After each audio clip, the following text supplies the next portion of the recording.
Quería comenzar en la tarde de hoy con una pregunta. Por lo general, mis predicaciones y mis enseñanzas comienzo con una pregunta para ir generando en ustedes y en nosotros, en mí mismo, una búsqueda de qué es lo que queremos hablar, qué es lo que queremos entender. Pero he cambiado de una pregunta para hacer una declaración ante ustedes y específicamente relacionado con esta celebración del mes de la Hispanidad. Y la declaración que quiero hacer con ustedes es que aunque hay quienes lo nieguen, aun cuando hay quienes lo rechazan, la realidad es que la historia de la humanidad está escrita sobre las páginas de la inmigración. Y quiero repetirlo. Aun cuando hay quienes lo quieran negar y quieran rechazarlo, la realidad es que la historia de la humanidad, del ser humano, está escrita sobre las páginas de la inmigración. Muchos de nosotros tenemos familiares o tenemos amistades muy cercanos. Tenemos una conexión con esos familiares y esas amistades que han inmigrado o han ido a otros países, han salido hacia otros países. Y si es un país grande como este de Estados Unidos, han salido de un estado y se han mudado para otros. Tenemos esa conexión. Yo creo que cada uno de nosotros tiene esa conexión o conoce a un familiar que se ha mudado de un lugar a otro, ha inmigrado a un lugar a otro. Por lo tanto, tampoco nos debe de sorprender a nosotros cuando podemos ver niños y nietos que tienen facciones que marcan de una raza, los marcan de una raza específica o combinación de razas. Y aun cuando hay algunos, como que yo conozco en mi amada Isla del Encanto en Puerto Rico, que se quieren pintar como que son de una raza pura, que no hay una mezcla, la famosa pregunta que se le hace siempre aparece: ¿y tu abuela dónde está? Indicando de que hay que ver los orígenes de cada uno de nosotros, porque hay una mezcla de razas que ha ido migrando de un país a otro y somos el resultado de esa mezcla. Y quiero tomarme como ejemplo para comenzar este mensaje. Aquí donde ustedes me ven, con este cuerpo esbelto que yo tengo, con este pelo rubio que tengo, con mis ojos rubios, con mis dientes rubios, así como Robert Redford y Brad Pitt, ¿cómo se llama este hombre? Mire, mucha gente cuando me ven por primera vez piensan que yo soy americano, lo voy a decir como debe ser, bolillo, o que soy güero. Y algunos han pensado que soy europeo, que vengo de Europa. Pero no hago más que abrir mi tarraya boca y tan pronto comienzo a hablar y escuchan mi acento y dicen: no, hombre, no, bolillo, nada. No, tú no eres de esa gente, tú eres de los de acá. Así que hay una tendencia de ver en cada uno de nosotros que viene una mezcla de razas. Y en el caso mío, ya yo sé de dónde venimos y de dónde vienen los Gutiérrez. Pero la realidad es la siguiente: nosotros hemos llegado a este país como hispanos. Independientemente de la razón por la cual llegamos, o independientemente de la forma en que llegamos, o tal vez lo que nosotros pensamos que nos trajo a este país. La realidad es que debemos, como hispanos, latinos que somos, estar conscientes de que estamos aquí con un propósito mayor de aquel que nosotros pensamos que estamos aquí. Estamos con un propósito mayor de aquel que nosotros pensamos que nos trajo aquí. Y estamos por concluir el llamado mes de la hispanidad. Y el fin de semana pasado, como nos decía el pastor Marco, aquí en esta plataforma hubo una verdadera fiesta hispana. Se llenó de energía de esa festividad que nos distingue a cada uno de nosotros con nuestros ritmos tropicales. Y en un momento dado la familia de Honduras que estaba sentada detrás de mí, tenía la sensación de pararme en el pasillo y dar mis pasos de salsa también. Porque había una verdadera fiesta hispana. Nos distingue, nos hace reconocer como que somos hispanos, no solamente por esa gran fiesta, pero también por nuestra forma de ser. Pero hay algo que es importante también. Y es que en el día de hoy yo quiero reconocer la gran aportación o el gran aporte de todos los que han venido de diferentes países latinoamericanos para hacer crecer esta nación que hoy se llama o se constituye como nuestro hogar temporero, un hogar temporero. Y la realidad es que mucho del progreso, ya sea industrial, del progreso educativo, en las artes, en las ciencias, en la música, en los deportes y en aquello que llamamos la mano de obra que mueve la construcción y otros trabajos que nadie más hace y nadie más quiere hacer, se debe al inmigrante que ha venido de los países latinoamericanos con el deseo de progresar y de ayudar aún más en esta nación en que hoy vivimos. Nos sintamos bienvenidos o no, aportamos grandemente.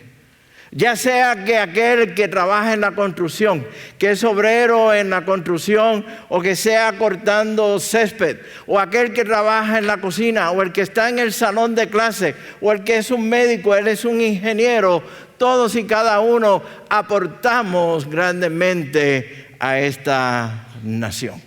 Y para ustedes y cada uno de ustedes va mi reconocimiento por el gran trabajo y la gran labor que están realizando durante estos años. Por supuesto, hay un gran desafío. Hay un gran desafío en cuanto a adaptarnos a una cultura que es diferente. Adaptarnos a un idioma que es diferente. A un idioma en el cual yo digo que eventualmente tendremos la eternidad para ver si lo podemos aprender de una vez y por todas en inglés. Pero nos adaptamos a esos cambios culturales, nos adaptamos a esos cambios de estilos de vida. Pero hemos venido aquí y hemos venido buscando una libertad y unas mejoras en nuestras vidas. Tal vez una libertad de aquella persecución política que sufrimos en nuestros países. Tal vez una libertad de la situación económica en la que estábamos viviendo en nuestros países. O una libertad de la violencia que sucede en cada uno de nuestros países latinoamericanos, lamentablemente. Pero al llegar aquí, disfrutamos de una libertad aún mayor. Y es la libertad de poder congregarnos como estamos en la tarde de hoy, en una iglesia como esta, en una libertad de adorar al único que merece toda nuestra adoración, una libertad de aquel que nos liberó en una ocasión y nos sacó de donde estábamos en la esclavitud del pecado, nos redimió, nos hizo hijos de Dios y ahora le adoramos en plena libertad y en plena comunidad los unos con los otros. Tenemos esa libertad de congregarnos, de adorar, de tener un tiempo de devoción, un tiempo de compañerismo en esta tierra, en esta nación que no es la nuestra. La Biblia, la palabra de Dios, está llena de historias de hombres y mujeres que en un momento dado migraron a otras tierras. Eran extranjeros, peregrinos, en tierras donde Dios mismo le permitió que estuviesen. La Biblia está llena, como dije anteriormente, sobre esta historia. Pero en la tarde de hoy quiero cubrir una en específico y quiero que me acompañe y abramos nuestras Biblias. Ya sea si usted, como digo siempre, la trajo en forma impresa o la tiene en forma electrónica. Ya sea la Reina Valera, ya sea la Nueva Tradición Viviente o la Nueva Versión Internacional. La Biblia de las Américas, la Biblia que usted tenga. Quiero que busquemos en la carta de los Hebreos, capítulo 11, los versículos del 13 al 16. Nos vamos al Nuevo Testamento. Carta a los Hebreos, capítulo 11, los versículos del 13 al 16. Y el pasaje bíblico lee de la siguiente manera, y estoy leyendo de la Nueva Traducción Viviente. Dice, todas estas personas murieron aún creyendo lo que Dios les había prometido. Y aunque no recibieron lo prometido, lo vieron desde lejos y lo aceptaron con gusto. Coincidieron en que eran extranjeros y nómadas aquí en este mundo. Es obvio que quienes se expresan así esperan tener su propio país. Si hubieran añorado el país del que salieron, bien podrían haber regresado. Sin embargo, buscaban un lugar mejor, una patria celestial. Por eso Dios no se avergüenza de ser llamado el Dios de ellos, pues les ha preparado una ciudad. Es palabra de Dios.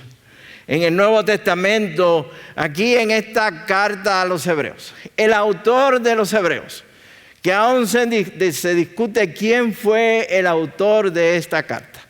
En este preciso capítulo 11, el cual es conocido por muchos como el Salón de la Fama de los hombres y mujeres de la fe, una vez presenta la vida de Abraham y de Sara y de otros hombres en el tiempo patriarcal, intercala estos pasajes y habla sobre ellos y de estos hombres y mujeres y les dice que eran extranjeros y eran peregrinos o eran nómadas.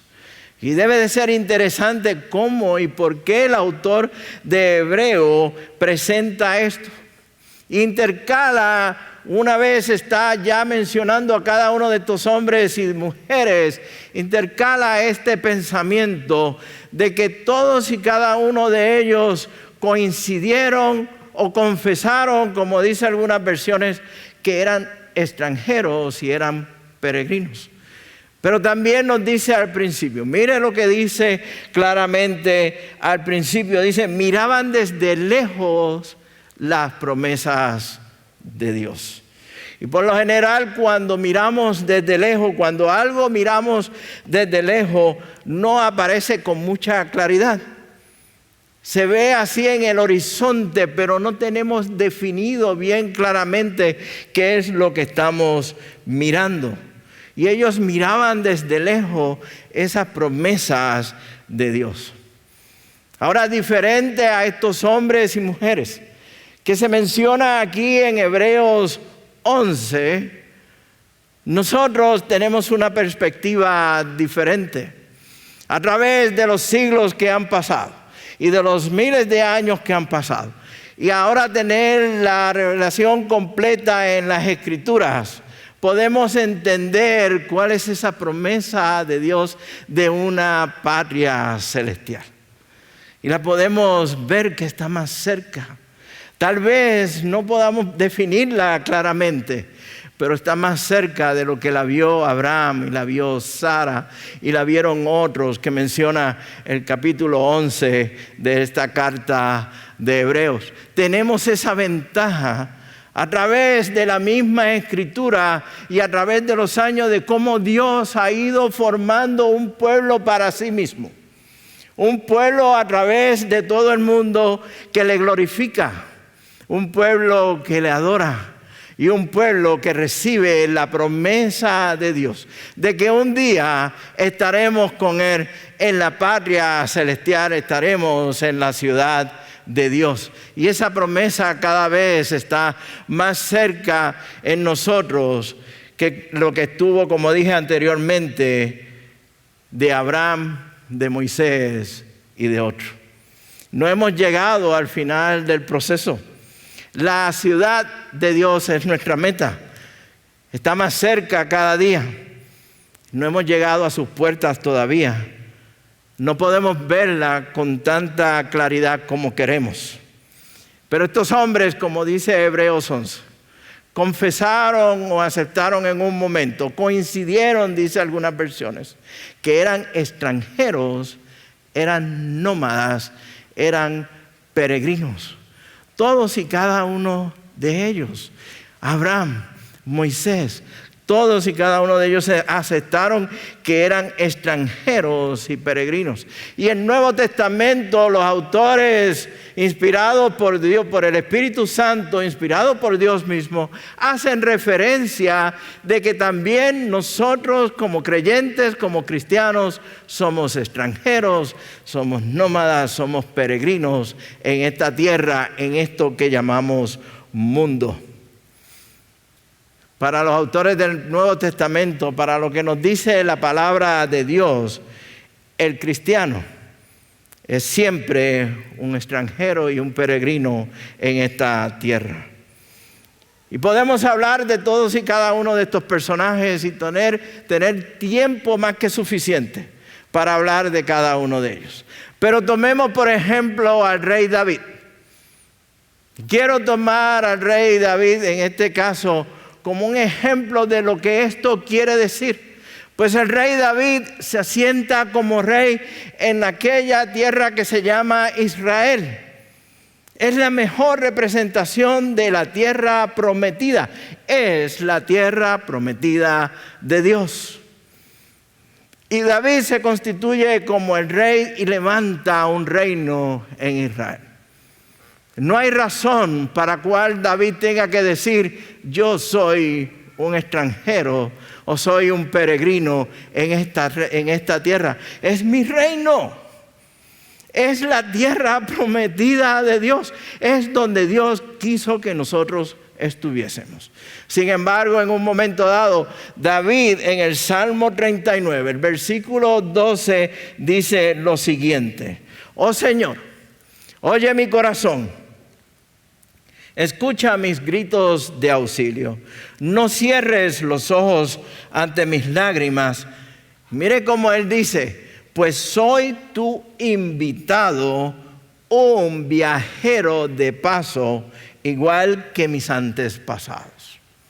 Aún el mismo rey David, en su reinado, en su reino en Israel, reconoció de que era un inmigrante, que era un extranjero, que era un peregrino en la tierra misma prometida. Y los autores, como dije anteriormente, del Nuevo Testamento hablan de esto. Pedro, el apóstol Pedro, habla claramente de esto en su primera carta, en la primera carta de Pedro. Miren lo que dice Pedro en la primera de Pedro, capítulo 1, versículo 17. Nos dice que debemos de vivir con un reverente temor de Dios durante nuestra estadía aquí como residentes temporales. Como residentes temporales. Y luego más adelante, en el capítulo 2, el versículo 11, Pedro vuelve a añadir diciendo, queridos amigos, ya que son extranjeros y residentes temporales, les advierto que se alejen de los deseos mundanos que luchan contra el alma.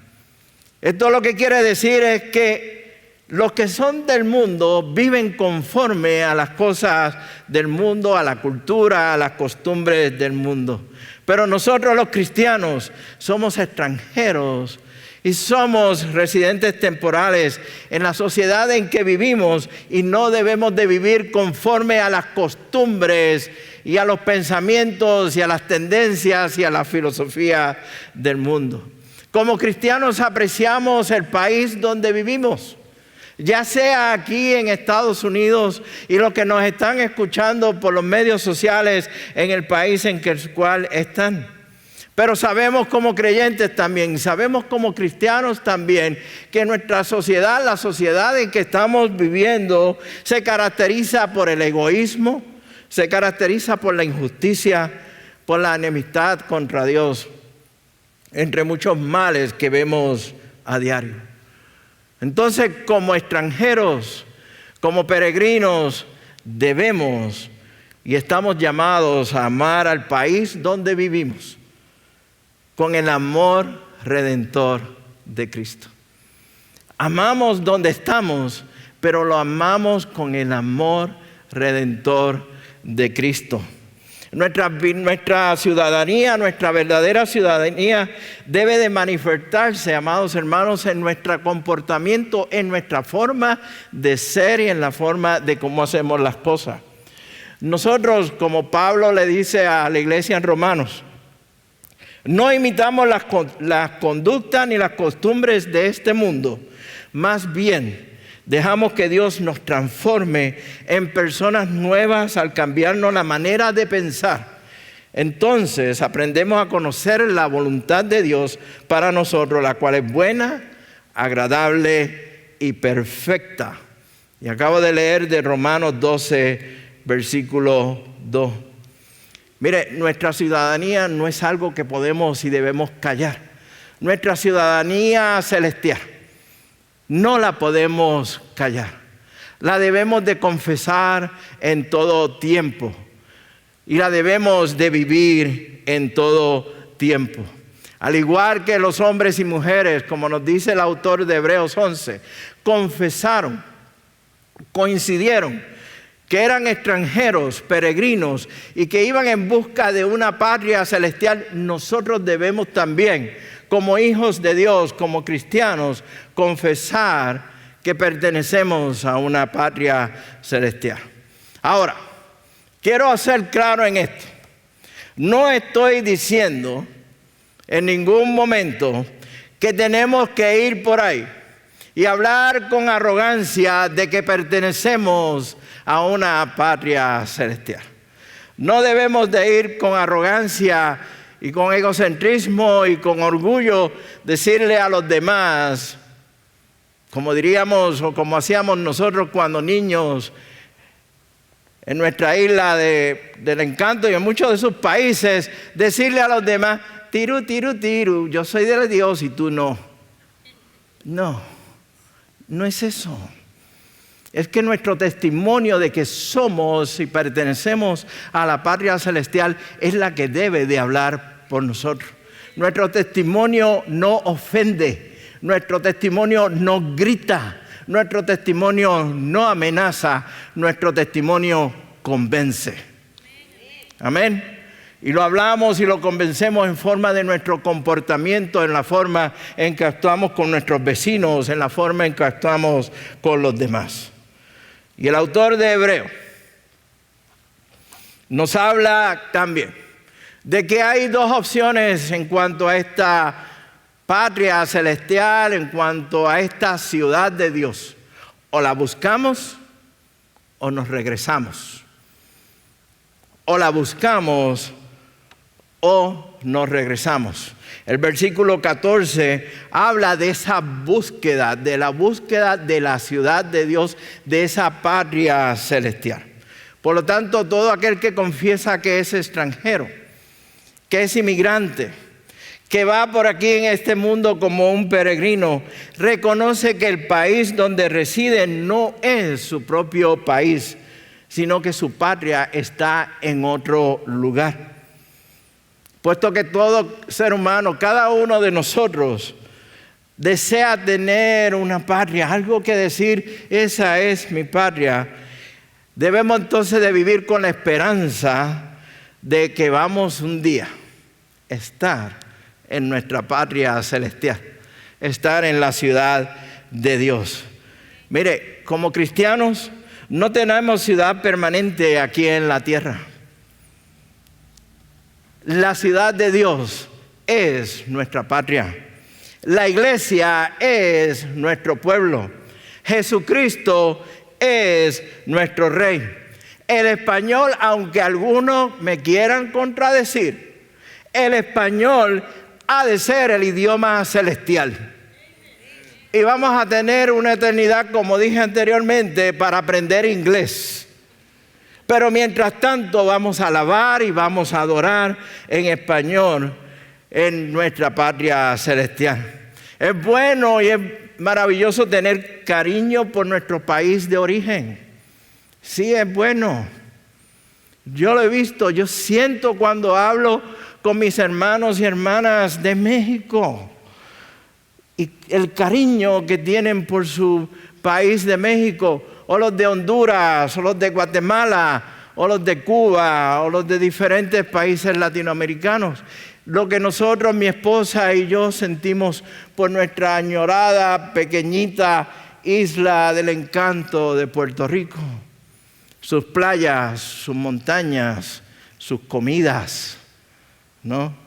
Sí, pero hay algo que debemos de siempre estar claro, que esos sentimientos, ese cariño, esas emociones no sean de obstáculo para que quitemos la vista de donde está nuestra verdadera patria, donde está nuestra verdadera ciudad, y es la ciudad de Dios, es la patria celestial, donde todos y cada uno de nosotros, ya seamos puertorriqueños, mexicanos, cubanos, guatemaltecos, catrachos, lo que sea, vamos a estar allá como hermanos y hermanas en Cristo, adorando al único y verdadero Rey por toda una eternidad. Esa es nuestra verdadera patria, esa es nuestra verdadera ciudadanía, esa es nuestra verdadera identidad como creyentes y como hijos de Dios. Por otro lado,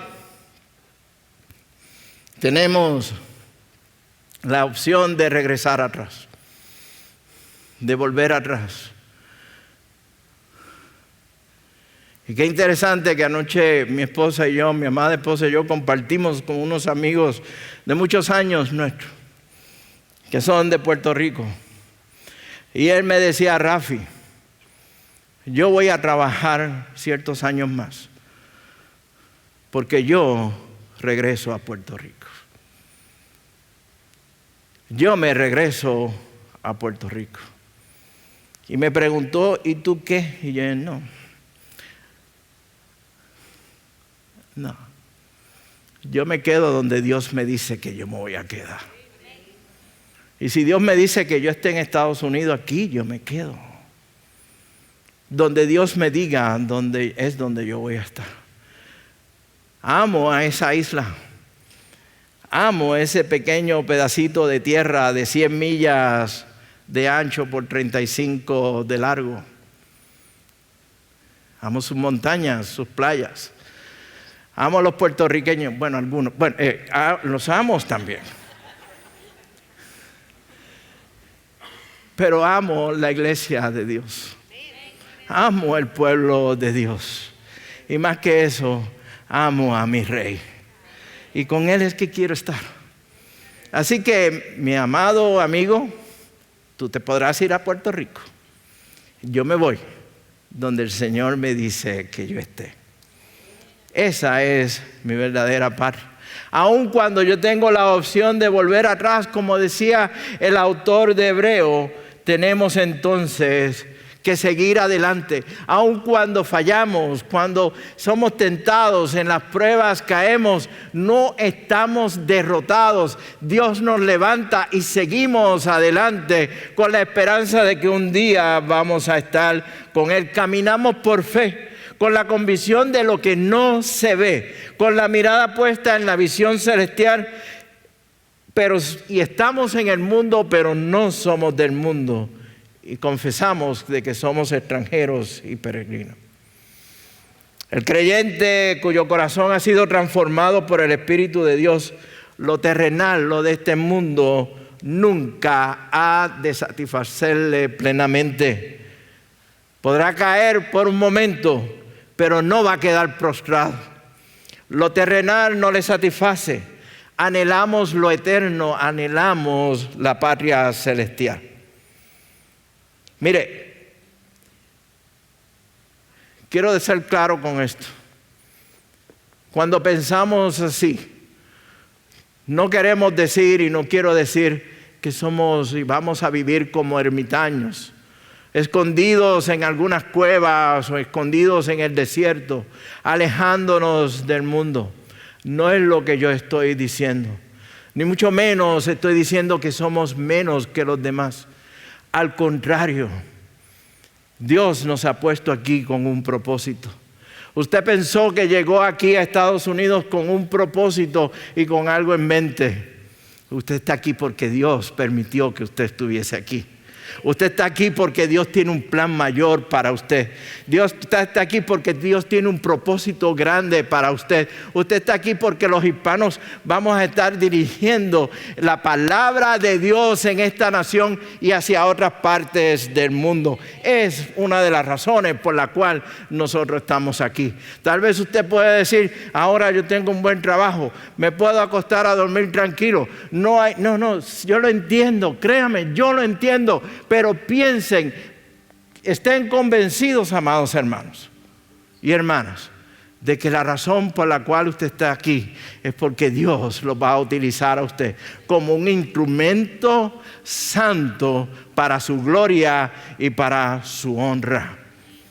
Mientras tanto, vivamos con esa convicción de que nosotros somos extranjeros y peregrinos en esta tierra. No pongamos nuestras miradas en las cosas del mundo. Nuestro enfoque debe ser en las cosas de Dios, apuntando siempre hacia la eternidad. Vamos a anhelar nuestra patria celestial. Vamos a dar testimonio de ella. Vamos a confesarla. Vamos a hablar de ella. Nosotros como creyentes, como cristianos, somos extranjeros y peregrinos en esta tierra. Y sabemos, quiero hacer énfasis en esto, que somos ciudadanos de esa patria celestial no por nuestros propios méritos, sino por la gracia de Dios, por la obra de Cristo en la cruz. Y esa obra de Él en la cruz, de alguien que entregó, de ese que entregó su vida por nosotros, nos ha dado una promesa maravillosa. Una promesa a la cual yo estoy agarrado y digo, esta es mi verdadera casa. Jesús bien claramente nos dijo, no dejen que el corazón se les llene de angustia. Confíen en Dios y confíen también en mí. En el hogar de mi Padre hay lugar más que suficiente. Hay lugar más que suficiente. Si no fuera así, ¿acaso les habría dicho que voy a prepararles lugar? Cuando todo esté listo, volveré para llevarlos, para que siempre estén conmigo donde yo estoy. Hay lugar más que suficiente. Hay lugar para todos y cada uno de nosotros. A nosotros los hispanos siempre nos caracterizan porque donde vamos uno van todos los demás.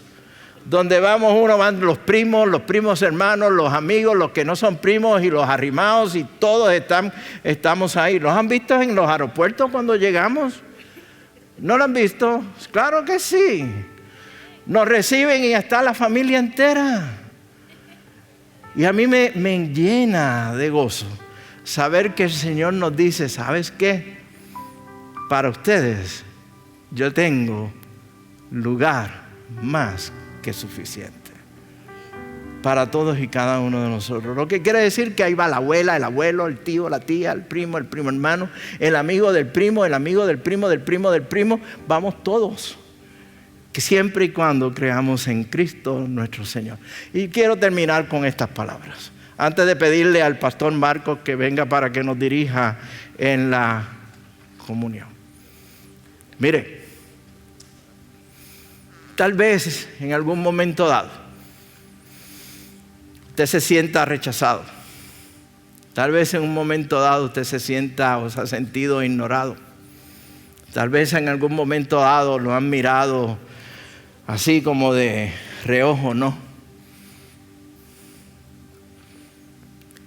Déjeme decirle esto. La palabra de Dios me dice que nosotros, cada uno de nosotros, somos pueblo elegido por Dios. Somos sacerdotes del Rey. Somos una nación santa. Somos posesión exclusiva de Dios, quien nos ha llamado a salir de la oscuridad y entrar en su luz maravillosa. Esos somos todos y cada uno de nosotros.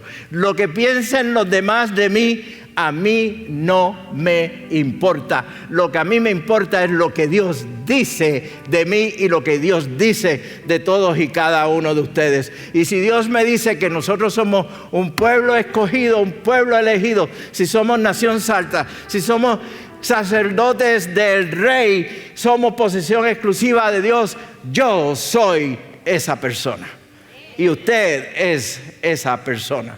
Así que mi pueblo hispano, mis amados pueblo hispano, usted es pueblo elegido de Dios. Usted es una nación santa. Ustedes son sacerdotes de un Rey maravilloso. Y más aún, son la posesión exclusiva de Dios. Le pertenecen a Dios. Dios les bendiga grandemente a mis amados hermanos. Muchas gracias. Dios les bendiga a Pastor Marco para que nos dirija en la comunión.